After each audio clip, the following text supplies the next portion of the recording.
চতুর্দশ শতাব্দীর মাঝামাঝি সময়ে স্পেনের আন্দালুসিয়ার গ্রানাডায় আরব শাসকেরা আল হামরা নামক যে প্রাসাদ কমপ্লেক্স তৈরি করেছিলেন তাতে মুরিশ স্থাপত্যরীতির প্রভাব দেখা যায়।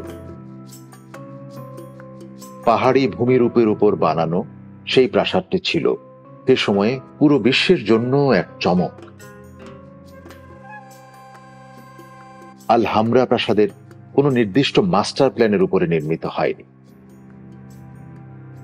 সে কারণেই প্রাসাদের বিভিন্ন ভবন এবং স্থাপনা বিভিন্ন সময়ে এবং বিভিন্ন স্থাপত্যিক নকশায় গড়ে উঠেছে।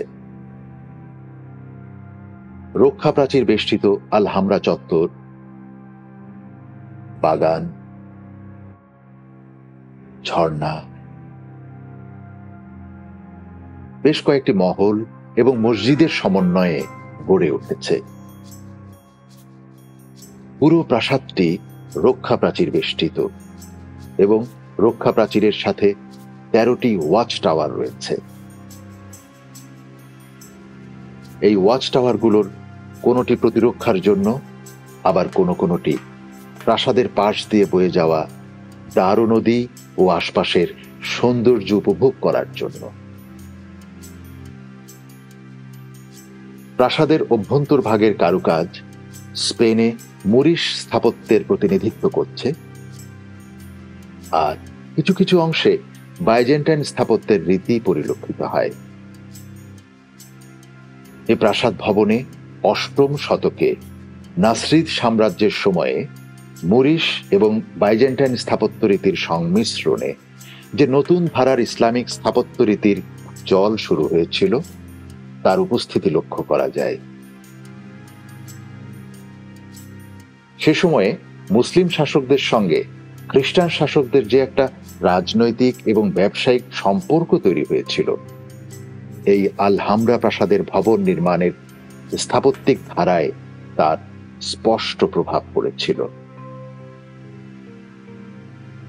আল হামরা প্রাসাদের হলঘরগুলোর মধ্যে বড় বড় কলাম, এইসব কলাম গাত্রে এবং হলঘরের অভ্যন্তরীণ সাজসজ্জায় আরবি বর্ণমালার শিল্পময় প্রকাশ ঘটেছে।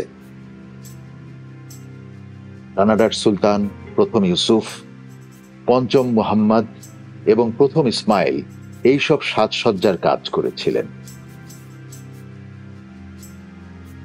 পরবর্তী সময়ে ওসমানী আমলে এ ধরনের অন্দর সজ্জার কাজের প্রতিফলন দেখা গিয়েছিল। উমাইদ খিলাফতের শাসনামলের প্রথম থেকে মুরিশ স্থাপত্য ইসলামী স্থাপত্যে জায়গা করে নেয় এবং স্বীকৃতি লাভ করে।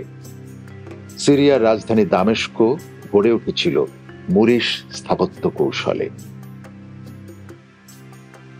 আরবের ঐতিহ্যবাহী মুরিশ স্থাপত্যবিদ্যার ছাপ পাওয়া যায় স্প্যানিশ স্থাপত্য কৌশলে।